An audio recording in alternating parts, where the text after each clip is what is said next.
చూసిండ్రా? మంత్రి పొంగులేటి శ్రీనివాస్ రెడ్డి కావలించుకుందామని దగ్గరికి పోతే దూరం దూరం జరిగిండు.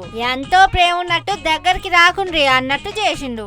ఇంకేమనున్నదా నాది అంటే నీకు చేయాల్సిన పనేమనున్నదా, ఒడిసిందా అన్నట్టు అడిగిండు.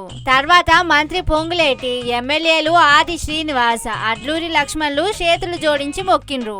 జగిత్యాల పర్యటనకు పోయి అక్కడ లేనిపోని కేసులాట ఎందుకు అనుకున్నారో ఏమో మారు మాట్లాడుకుంటే వెళ్ళిపోతున్నారు. జగిత్యాల పర్యటనకు పోయి అక్కడ లేనిపోని కేసులాట ఎందుకు అనుకున్నారో ఏమో మరు మాట్లాడుకుంటే వెళ్ళిపోతున్నారు.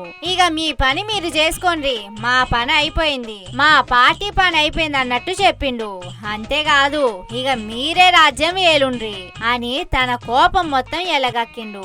మరి లేకపోతేంది, నేను సీనియర్ కాంగ్రెస్ పార్టీ లీడర్ను, పార్టీని ఎన్నో ఏళ్ల నుంచి కాపాడుకుంటూ వస్తున్నా. అసొంటిది నన్ను కాదని ఎవరినో పార్టీలో చేర్పించుకుంటారు, ఎవనెవనికో పదవులు ఇస్తారు. అంత చిన్నగా కనిపిస్తున్నానా మీకు అనే కోపాన్ని చూపెట్టిండు. వచ్చిన మంత్రి ఎమ్మెల్యేలు కూడా ఏం మాట్లాడినా ఇది ఇంకింత పెద్దగా అవుతుంది అనుకున్నారో ఏమో కుక్కిన పేన్ల తీరుగా వెళ్ళిపోయిండ్రు. చాలా దినాల సంధి కాంగ్రెస్ పార్టీలో ఉన్నట్టే గాని జీవన్ రెడ్డి మనసులో లేకుండా అవుతున్నదట.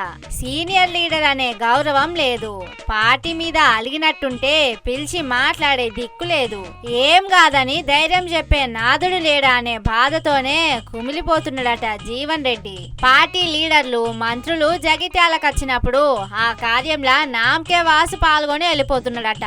పాపం ఎసొంటి లీడర్ కు ఎసొంటి హాలతాయే అని అనుకుంటున్నారట జగిత్యాల జిల్లా పబ్లిక్.